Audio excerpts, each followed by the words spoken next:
अस्सलाम वालेकुम, आपने बुलाया था मुझे। मुअद्दब सा दरवाजे पर दस्तक देते वो हाथ पीछे की जानिब बांधते हुए बोला कि उसकी आवाज़ पर मुइज़ शाह ने बात रोकते अपने खूबरू बेटे को मुड़कर देखा। वालेकुम अस्सलाम, आ जाओ शहज़ादे।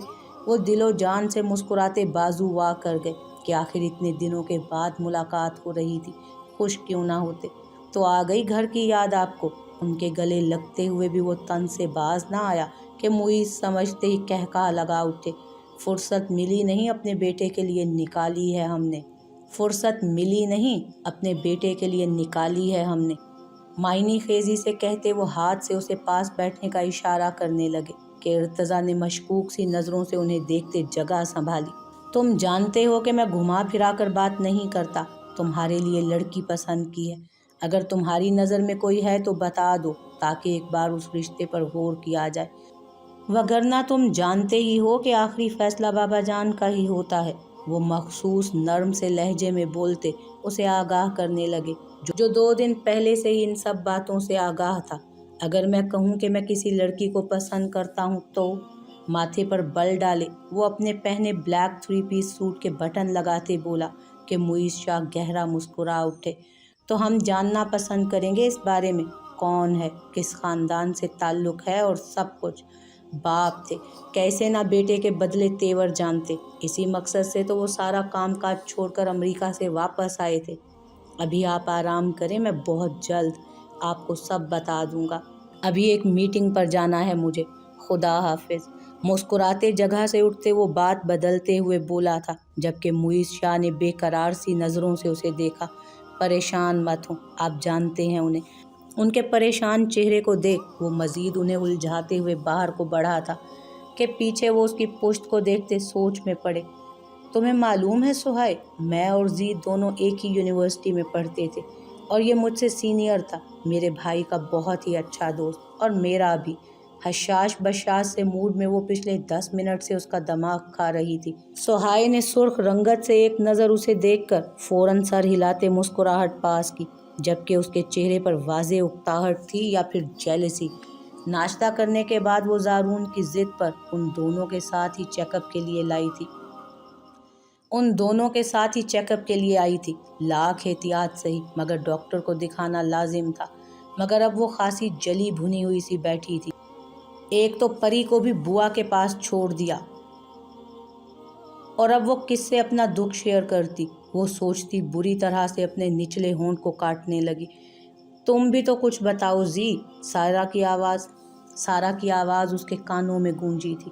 वो एकदम से पलकें उठाए अपने सामने फ्रंट सीट पर ड्राइविंग करते ज़ारून खान को देखे गई, जिसकी नज़रें मिरर में उसी की जानिब थी। जी आराम से। एकदम से गाड़ी झटके से थमी थी कि सारा ने पाँव पकड़ते उसके कंधे को थामा। तुम ठीक हो सारा? वो गाड़ी रोकते उसकी टांग को देखने लगा, जहां डॉक्टर ने एहतियातन सारा के इसरार पर पलस्तर चढ़ाया हुआ था। डोंट वरी, तुम साथ हो तो कुछ नहीं हो सकता। उसके मुतफिक्र चेहरे को देखती वो खुशी से निहाल होते बोली कि सुहाय ने बमुश्किल से गले में अटकते आंसुओं के गोले को निगला। वैसे जी, भाई कब तक आ जाएंगे? अब यूं कितने दिनों से तुम्हारे घर पर हूँ। तुम्हारी भी तो अभी अभी शादी हुई है और मैं हड्डी बन गई तुम दोनों के बीच। तुम प्लीज़ भाई से पता करो कि वो कब आ रहे हैं। अगर वो लेट हैं तो मैं हॉस्टल चली जाती हूँ अपनी फ्रेंड्स के पास। हाथों की उंगलियों को मरोड़ते वो संजीदगी से बोली थी कि ज़ारून ने एक नज़र अपने साथ बैठी सारा की जानिब देखकर सर हिलाया। डोंट वरी, उसे अभी कुछ लगेंगे दिन आने में। और तुम हॉस्टल में नहीं बल्कि मेरे ही घर में रहोगी। और शादी अभी अभी हुई है, कौन सा पहली बार हुई है। उसकी बात को मजाक में उड़ाते उसने कहका लगाया, जो उसे भी कहका लगाने पर मजबूर कर दिया। उसकी बात को मजाक में उड़ाते वो उसे कहका लगाने पर मजबूर कर गया, जबकि सुहाय की आंखों के सामने एकदम से धुंध छाने लगी। इतनी तज़हीक। उसे तो कहता था कि बात कम करना, और ख़ुद नवाब कैसे गप्पे हाँक रहा था अब उससे। वो मिरर से उसे घूरती अपने हाथ की हथेली पर नाखून गाड़ने लगी। सुहाय, तुम क्यों इतनी खामोश बैठी हो? तुम भी तो कुछ बोलो। मिरर से उसके धुआं धुआं होते चेहरे को देख वो सरशार सी होती बोली थी, रहने दो, इसे खामोशी ज़्यादा पसंद है। उसकी साया फिगन हुई पलकों को देखते वो खुरदरे से अंदाज में बोला था, کہ سہائے خود پر بمشکل ضبط کیے اپنی شال کو مٹھیوں میں جکڑتے گہرا سانس فضا میں چھوڑ گئی۔ تو اس کا شک ٹھیک تھا۔ اب محض کچھ دن، اور یا پھر یوں کہا جائے کہ کچھ لمحے لگیں گے زارون خان کو اس ناپسند وجود کو اپنی زندگی سے دربدر کرتے۔ سوچتے ہوئے اس کے سینے میں سانس الجھنے لگا تھا۔ نہ چاہتے ہوئے بھی ایک آنسو پلکوں کی باڑ توڑ کر اس کے رخسار پر گرا تھا، جسے مقابل نے گہری نظروں سے دیکھتے جبڑے بھینچے تھے۔ بے فضول بولنا پسند نہیں مجھے، اسی لیے کم بولتی ہوں۔ نہ جانے کیسے ہمت بندھی تھی، یا پھر دماغ میں اٹھتے طیش کی وجہ سے وہ جواب دے بیٹھی تھی، اور بنا ان کی جانب دیکھے گاڑی رکتے ہی وہ نکلتے اندر غائب ہو گئی۔ اب ریشم خاور خان، آپ کا نکاح اسفند یار ولی کے ساتھ طے پایا ہے۔ آپ کو نکاح قبول ہے؟ کیا آپ کو یہ نکاح قبول ہے؟ ایک بے مول سا موتی اس کی آنکھوں سے گرا تھا۔ وہ خالی ویران بنجر سی نظروں سے ایک کونے میں دبکی اپنی حالت سے بیگانہ تاریکی میں ڈوبی دیوار کو گھور رہی تھی۔ وجود کے ساتھ ساتھ اعصاب بھی چٹکنے لگے تھے، جیسے سر میں اٹھتی شدید درد کی ٹیسوں پر وہ گھٹنوں پر رکھے اپنے ہاتھوں میں اپنے پہنے کالے کرتے کو بھینچتے ہوئے سر گھٹنوں میں دے گئی۔ اسے اپنا آپ گناہگار سا محسوس ہو رہا تھا۔ وہ بھلا کیسے اذمار خان کی جگہ کسی دوسرے کو دے دیتی؟ اس نے سوچتے ہوئے اپنے ہاتھوں کی ہتھیلیوں کو گھورا، جیسے جانے کچھ تلاش کر رہی ہو۔ تمہارے پاس صرف دو آپشن ہیں، یا تو چپ چاپ یہ نکاح کر لو، ورنہ پوری حویلی اس وقت تمہارے اس نام کے باپ کا تماشا دیکھے گی، جو خود نہیں جانتا کہ اس کی بیٹی اس وقت کہاں ہے۔ وہ لوگوں کی باتوں کا کیا خاک جواب دے گا؟ اب فیصلہ تمہیں کرنا ہے، یا تو خود پر یہ ستم برداشت کر لو، یا پھر اس باپ پر یہ ستم ہونے دو جس کی نظروں میں تمہارا یہ وجود شروع دن سے ہی بے معنی تھا۔ اچانک سے اس کی بھاری گمبھیر سرگوشی کانوں میں گونجی تھی۔ سسکی بھرتا وہ نازک سا وجود تھم سا گیا۔ بے دردی سے اپنے آنسوؤں کو ہاتھ کی پشت پر سے رگڑتے وہ جھٹکے سے اٹھی تھی۔ پاس پڑے شیشے کے جگ کو وہ زمیں بوس کرتے بری طرح چیخ رہی تھی۔ پھر نہ ختم ہونے کا سلسلہ چلا تھا۔ ایک ایک کر کے وہ سارا سامان تہس نہس کر چکی تھی، مگر دل میں امٹتے درد، اس وحشت نما سی آگ کو کسی پل بھی راحت کی پھوار نصیب نہ ہوئی۔ وہ نظریں دوڑاتے اپنے آگے پیچھے دیکھ کچھ تلاشنے لگی۔ اچانک وہ چہرے پر آتے اپنے گھنگریالے بالوں کو پیچھے کرتے آگے بڑھی۔ فرش پر بکھرے اس تیز دھار شیشے کے ٹکڑے کو اٹھائے وہ اپنے بائیں ہاتھ کو دیکھنے لگی، جس سے خود اس نے اپنے باپ کی عزت کی خاطر اس نکاح نامے پر دستخط کیے تھے۔ ایک دم سے کسی نے بڑھتے اس کے ہاتھ سے وہ شیشے کا ٹکڑا چھین کر دور پھینکا تھا کہ وہ ہوش میں آتی بپھر گئی۔ تم چلے جاؤ یہاں سے، کیا لینے آئے ہو تم اسفند یار؟ دفع ہو جاؤ میری نظروں کے سامنے سے۔ وہ دھاڑتی سسکتی ایک دم سے اس کے سینے پر تھپڑ اور مکے برساتے بولی۔ لفظوں میں ایسی بے بسی نفرت ٹپک رہی تھی کہ مقابل جبڑے بھینچے کسی مجرم کی طرح کھڑا ہر لفظ کو اپنے سینے میں پیوست ہوتے محسوس کر رہا تھا۔ مر جاؤ تم اسفند یار، تم مر کیوں نہیں جاتے؟ مر جاؤ تاکہ مجھے بھی موت۔ خاموش، اب ایک اور لفظ نہیں، بہت بول لیا تم نے، اب خاموش۔ تمہیں کیا لگتا ہے تمہارے رونے چلانے سے یہ حقیقت بدل جائے گی؟ بالکل نہیں بدل سکتی یہ حقیقت، تم تسلیم کرو یا نہ کرو۔ اب تم میری یعنی اسفند ولی یار خان کی عزت، میری بیوی ہو۔ تمہیں کیا لگتا ہے کہ یہ سب کر کے تم حقیقت کو جھٹلا سکو گی؟ تو سنو، نہ تو یہ حقیقت دنیا کی کوئی طاقت جھٹلا سکتی ہے، اور نہ ہی میں کسی کو جھٹلانے دوں گا۔ اس کے چہرے پر جھکے وہ دونوں بازوؤں سے تھامے اس کے بے جان وجود کو اپنی جانب کھینچتے غصے سے ایک ایک لفظ چبا چبا کر بولا تھا کہ اب ریشم نے سہمی نظروں سے اس پاگل سے جنونی شخص کو دیکھا۔ چھوڑو مجھے۔ بازوؤں میں ہوتے درد پر وہ برداشت کھوتی ایک دم تنفر سے اس کے ہاتھ سے اپنے بازو کو جھٹکنے لگی کہ وہ ہوش میں آتے گہرا سانس فضا کے سپرد کرتے اسے چھوڑتے ہوئے پیچھے ہوا۔ مجھے گھر جانا ہے، اب بھی اور اسی وقت۔ اپنے دوپٹے کو ٹھیک کرتی وہ منہ موڑے ضبط سے آنکھیں میچ گئی۔ چلو۔ کچھ سوچتے ہوئے وہ جانے کی حامی بھر گیا۔ तुम्हारे साथ नहीं, मैं अलीशे के साथ जाऊंगी वापस। उसके बाहर को बढ़ते कदम थमे थे। वो हाथ रोके गर्दन घुमाए खुद से कुछ कदमों के फासले पर खड़ी रेशमे को देखे गया। बीवी हो मेरी तुम, हर जंग हर सफ़र एक साथ तय होगा आज से। भारी गंभीर सी सरगोशी थी। उसके हवाले को समझते वो मुट्ठियां भींचते गहरा सांस भर गई। तुम्हारे साथ चलने से बेहतर तो मैं मरना पसंद करूंगी। तुम मेरी ज़िंदगी के वो पहले शख्स हो जिससे मैं सबसे ज़्यादा नफ़रत करती हूँ, असफंदयार वली ख़ान। याद रखना ये बात। मुकाबिल के दिल पर एक के बाद एक वार करते वो जताती शोला बनी नज़रों से उसे देखती नखुवत से सर झटक गई। अपनी बात पर कायम रहना। अब रेशम असफंद वली ख़ान, लम्हा लगा था उसे। वो अपने तासुरात छुपाए खामोशी का लिबादा ओढ़े उसके मुकाबिल खड़ा होते हुए बोला कि अब रेशम ने पानी भरी निगाहों से उसे देखा, जो ऐसे बन गया था जैसे उसके आंसू, उसकी बेबसी उसे क्या तकलीफ़ पहुंचाएंगे भला। बाकी का ड्रामा घर चलकर। अभी और भी बहुत से सीन देखने बाकी हैं। एक खामोश निगाह उसके आंसुओं से तर चेहरे पर डालते वो सख्ती से, पूरे इस्तेहकाक से उसके हाथ को थामते हुए बाहर निकला था।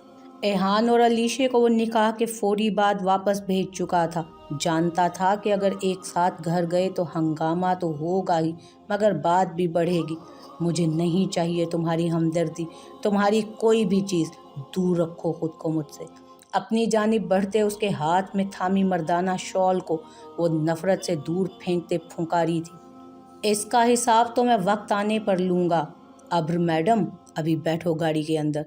वो एक नज़र फर्श पर पड़ी अपनी काली शॉल को देखते जबड़े भींचते मुट्ठियाँ भींच गया। वो मज़ीद कोई तमाशा नहीं चाहता था। जब भी उसे खींचते एकदम से गाड़ी की फ्रंट सीट पर बिठाते, एक धार से डोर बंद कर गया। फजर की अजान का वक्त करीब था। वो एक नज़र आसमान में फैलती हल्की मध्यम सी घुलती सुबह की नीम रोशनी पर डाले, एक आज़म से अपने सीने अपने दिल को थपकते अंदर बैठा। जानता था कि सफ़र मुश्किल था मगर नामुमकिन नहीं। खिड़की बंद करो अब्र।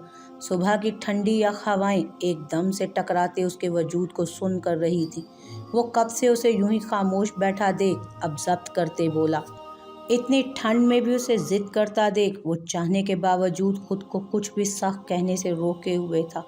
I said shut the window. वो दबे दबे गुस्से से दांत पीसते उसे बावर करवा गया। तुमसे मतलब? काट खाने वाला लहजा था कि वो कुछ कहता कि एकदम से उसका ध्यान भटका था।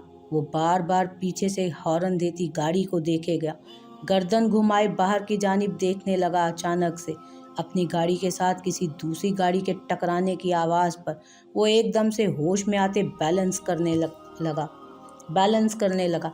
असफंद यार, ये सब एकदम से एक ज़ोरदार सा झटका देते गाड़ी को सड़क से उतारा गया था। वो हवास बाख्ता सा होता उसके बाजुओं को झंझोरते हुए बोली। ये खुद माथे पर ढेरों बल सजाए बंद होती गाड़ी को स्टार्ट करने की कोशिश में था।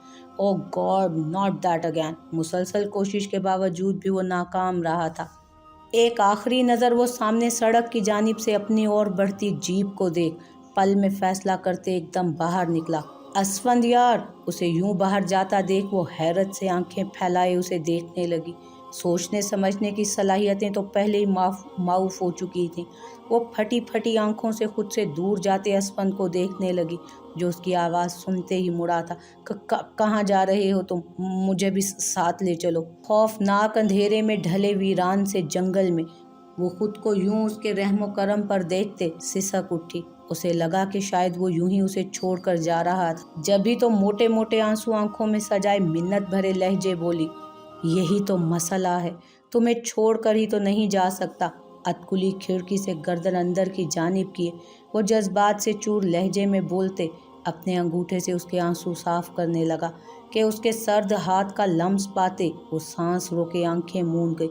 बाहर आओ। अपने पीछे से कदमों की चाप सुनते वो फ़ौरन से डोर खोलते हुए बोला कि वो सहमती फ़ौरन से गर्दन हिलाती बाहर निकली। हम कहाँ जा रहे हैं? उसके साथ चलती वो मजबूती से उसके चौड़े हाथ के गिर्द अपना नाजुक हाथ लपेटते बोली, कहाँ का गुस्सा, कहाँ की नफ़रत। अपनी खौफ से भरी सुनहरी आंखों से मुकाबिल के चेहरे को देख वो सिर्फ और सिर्फ उस वक्त उस अनजान सी मुसीबत से खौफजदा सी थी। कोई आ रहा है। धीमी भर्राई आवाज़ में वो आंखें डर से मीचते हुए बोली थी कि वो एक नज़र बंद आंखों पर डाले उसकी पीछे की जानिब देखने लगा। रिलैक्स, डोंट वरी, कोई नहीं आएगा, चलो। वो जानता था कि वो खौफजदा हो रही थी, जब भी वो उसी में सहारा ढूंढ रही थी। वो नरमी से उसे समझाते अपने साथ लिए आगे बढ़ा। मुसलसल कोशिश के बावजूद भी उस घने जंगल में उसका किसी के साथ राब्ता नहीं हो पा रहा था। दिमाग उलझ चुका था। उसके अलावा और कौन था जिसे इस बात की खबर थी कि अब्र बाहर जा रही थी। दिमाग ने बुरी तरह से झुंझलाते सवाल किया कि वो चलता एकदम से थमा। उसके गुस्से से सुर्ख होते चेहरे के साथ वो भिंचे हुए जबड़ों और अपने हाथ पर उसकी हिद्दत को महसूस करती डरते पूछने लगी। उसे लगा शायद कुछ हो गया है, जब ही वो यूं भागने से अचानक रुका है। चाहे कुछ भी हो जाए, पीछे मत देखना। उसे बाजुओं से पकड़ते वो वार्निंग भरे अंदाज में बोला कि एकदम से दूर से आती तेज़ फिजा को चिंगारती आवाज़ पर उसके हाथ को मजबूती से थामे वो एकदम से रास्ता बदल गया। चारों सू पहले उस घने जंगल में वो तारीकी में बमुश्किल से एहतियात से चलते उसके हाथ को थामे हुए था, जो हवास बाख्ता सी उसके पीछे खींचती चली जा रही थी। यहीं कहीं होंगे, ढूंढो उन्हें।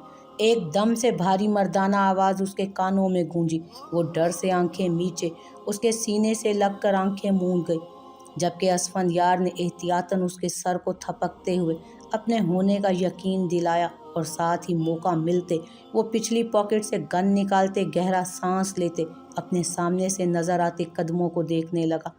उसकी तेजी से चलते दिमाग के साथ साथ नजरें भी उन कदमों पर थीं। एक जानिब झुके वो झाड़ियों में बमुश्किल से उसे खुद में समेटे हुए बैठा था। उसके अलावा कोई और चारा भी ना था उसके पास। वो सोचकर झटकता फोकस करने लगा।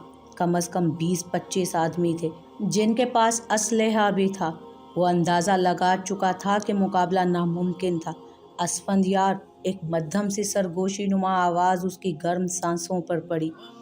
असफन ने गर्दन मोड़ कर देखा। वो खुद में सिमटी उस नाजुक जान के हिलते लबों के लम्स को महसूस करने लगा, जब भी वो धीमे से अपने बाजुओं का हिसार बांध गया। हम मर जाएंगे, सरगोशी में डूबी भीगी आवाज़ थी कि असफंदियार ने पसलियों में भटकते अपने दिल पर बमुश्किल जब्र किया। मेरे होते हुए तुम्हें कुछ नहीं हो सकता, डोंट वरी। उसके खौफ को वो महसूस कर सकता था। वो जज्ब के आलम में बोलते उसके सर पर होंठ रख गया।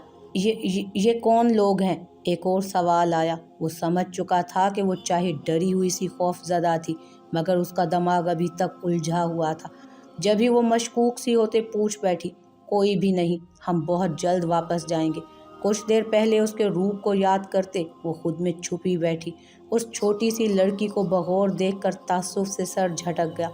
वो मज़ीद नहीं रुक सकते थे। गालिबन वो लोग उन तक पहुंच जाते जो कि वो नहीं चाहता था। जानता था कि मुकाबिल ज़रूर उसका अनदेखा दुश्मन था, जो कब से उनके निकलने की ताक में बैठा हुआ था।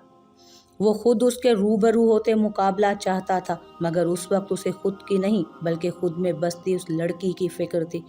अब्र को सही सलामत रखना उसकी जिम्मेदारी थी, जिसे वो हर सूरत पूरा करना चाहता था। आवाज़ नहीं निकालना कोई भी। उसके कान के करीब जाकर तंबीह करता वो सर हिला गया और वो सुनती फ़ौरन से उसे देखने लगी, जिसने हाथ आगे बढ़ाते सामने की जानिब इशारा किया। वो समझती थूक निगलते उसके हाथ को कांपते हाथों से मजबूती से थाम गई। वो झाड़ियों के बीचों बीच रास्ता बनाते पीछे की जानिब बढ़ रहा था, मगर सामने कांटदार झाड़ियों को देख वो पल भर को थमा था। अगर उन झाड़ियों से निकले तो यकीनन लहूलुहान हो जाते। वो सोचते हुए एक आखिरी फैसला करते अब रेशम को देखने लगा, जिसकी पूरी तवज्जो उसकी जानिब थी। चाहे कुछ भी हो जाए, कदम मत रोकना। ये आखिरी बार था जो वो मजबूती से उसके हसीन चेहरे को अपने हाथों के प्याले में थामे हुक्मिया अंदाज में बोलते बाहर निकला और एक ही जस्त में उसे पूरी कुव्वत से अपने साथ खींचा था। जो उसके खींचने पर यूं ही उसके साथ दौड़ती जा रही थी। उसके पांव बुरी तरह दर्द कर रहे थे। चप्पल में जाने कांटे कितने चुभ चुके थे, मगर परवाह किसे थी। वो डरते एकदम से आवाज़ पर मुड़ी थी कि अचानक से पीछे से आती गोली की आवाज़ पर उसका दिल ज़ोरों से धड़का था। वो शल होते दिमाग के साथ खुद को फिज़ा में लहराता देख रही थी, जबकि एक हल्की सी दर्दनुमा आवाज़ वो सुन चुकी थी। उसकी नज़रें तेज़ी से सुर्ख पड़ती असफंद की शर्ट पर थीं। असफंद यार, वो बुरी तरह से चीखने लगी कि फ़िज़ा में एकदम से गिरने की वजह से पीछे आते कदमों की आवाज़ साकित हुई थी। उसका दिमाग चकरा रहा था। एकदम से यूं ये सब वो झटके से होश में आते पीछे देखने लगी। धुंधले से नजर आते अक्स वो खुश्क हलक को तर करते, आंसुओं से तर चेहरा लिए रुख सामने कर गई। दयार, सुर्ख होती शर्ट पर से नजरें उसकी बंद होती आंखों पर ठहरी। बेबसी ही बेबसी थी। गोली उसे लगने वाली थी, मगर एक ही पल में सब कुछ हो गया। ये सब क्या हो गया? कैसे उसने उसे खींचते एकदम से उसे फिजा में लहराया था कि वो सोचती उसके कंधे के पास से उबलते खून को देखने लगी। उठो प्लीज़। उसे कुछ भी तो समझ नहीं आ रहा था। करती भी तो क्या करती। वो घुटनों के बल उसके पास बैठे उसके चेहरे को थपकने लगी। वो आ रहे हैं दयार, उठो उठो प्लीज़। अपनी जानिब बढ़ते कदमों की चाप पर उसका दिल सिकुड़ने लगा था, जैसे किसी ने मुट्ठी में बंद करके दबोच लिया हो बुरी तरह से। अब्र, वो जो एकदम से यूं गोली लगते ही होश से बेगाना हुआ था, मगर आसाब ने साथ ज़रूर दिया कि वो बमुश्किल ही सही, मगर अपनी हद दर्जा सुर्ख होती आंखों से खुद पर साया फिगन होती अब्र को देखते बमुश्किल बोला, चलो चलो यहाँ से। खुद में हिम्मत पैदा करते वो उठ बैठा था, मगर तुम्हें तो। वह हैरानगी से उसे देख रही थी, जो नीम बेहोशी में भी उसकी हिफाजत का सोचते उठ खड़ा हुआ था। हम भाग नहीं सकते असफंद यार, हम कहीं छुप जाते हैं। वो बमुश्किल उसे उसके कंधे के नीचे बाजुओं तक ले जाते। वो बमुश्किल से उसे कंधे के नीचे से बाजू ले जाते, सहारा देते बोली, मगर उसके लड़खड़ाते कदम। वो सोचती आगे पीछे देखने लगी। असफंद यार के ढलकते तवाना वजूद का आधा वजन उसके कंधे पर था। वो हाँपते आगे पीछे छुपने की जगह तलाशने लगी। मैं ठीक हूँ अब्र, हमें छुपना नहीं, चलना है, वो लोग पहुँचते ही होंगे। असफंद यार न बमुश्किल से खुद को होश में रखने की सही करता वो उसे आगे बढ़ने का कहने लगा। नहीं, हालत देखो अपनी, हम अभी आगे नहीं जा पाएंगे, हम यहीं कहीं छुप जाते हैं। वो जानती थी कि ऐसी सिचुएशन में भागना सरासर बेवकूफ़ी थी। वो कहते एक जानिब बने छोटे से झाड़नुमा गड्ढे के पास गई। एक जानिब असफंद को बिठाते वो तेज़ी से भागते सूखे पत्ते और झाड़ियाँ आगे पीछे फैलाने लगी कि किसी को शक ना हो सके। थोड़ी ही देर में सुबह हो जाती, मगर उसे मालूम था कि उस घने जंगल में उन्हें मुश्किल से ही कोई मदद दरकार हो। थोड़ी सी मुशक्क़त के बाद वो जगह छुपने के काबिल बन चुकी थी कि जा बजा आगे पीछे पत्तों की वजह से किसी को भी शक ना हो पाता। असफंद का ख्याल आते ही वो भाग कर वापस आई। हम निकल जाएंगे यहाँ से, खुद को यूं देखते उसकी सुर्ख आंखों में जैसे तसल्ली चाहती थी। इंशाल्लाह बहुत जल्द। गोली उसके कंधे को चीरते गहराई में लगी थी, जभी तो दर्द हद से सिवा हो रहा था, मगर वो बेहोश नहीं होना चाहता था। वो खींचते हुए उसे अपने पास कर गया कि अब रेशम ने सर उठाए उसके बाएं कंधे की जानिब मुतफिक्र सा देखकर अपने आंसू रोकने की खातिर लब दांतों तले दबाए। दर्द हो रहा है।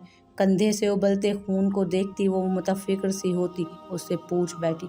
असफंद ने उसकी भीगी मुतफिक्र आवाज़ सुनते ही अपनी दर्द से सुर्ख पड़ती नज़रें उठाए उसकी जानिब देखा।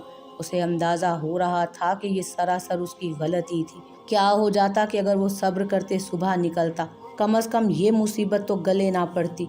मुझे सोने मत देना, ओके? एकदम से भारी कदमों की आवाज़ें उसे आसपास आती सुनाई दे रही थी, मगर गोली का जहर फैलने की वजह से वो बार बार गनूदगी में जा रहा था। अब्र के हाथ को पकड़ते वो उसे तंबीह करने लगा। वो नहीं चाहता था कि उसकी बेहोशी में वो अकेली बेबस हो जाए। अब तो वो उसकी शरीके हयात, उसकी ज़िंदगी थी, जिसे उसने खुद अपनी रज़ा से अपनी ज़िंदगी का हिस्सा बनाया था। एक अलग सा सकून भी था उसे कि अब वो बीवी थी उसकी। उसे कोई अलग नहीं कर सकता था दयार से सिवाय मौत के। ये हमें क्यों मारना चाहते हैं? वो देख चुकी थी जब उसे गोली लगी थी।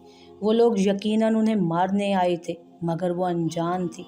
आखिर किसी की क्या दुश्मनी हो सकती है उनसे? अचानक किसी की भारी मर्दाना जानी पहचानी आवाज़ गूंजी।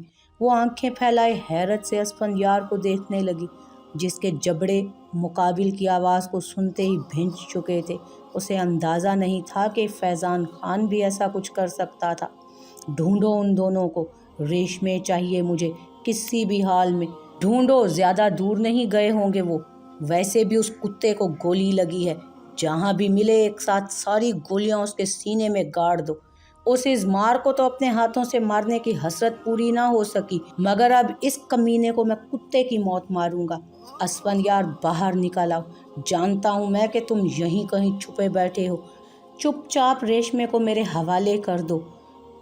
उस पर सिर्फ और सिर्फ फैज़ान खान का हक है। और तुमने उससे निकाह करने का सोचा भी कैसे?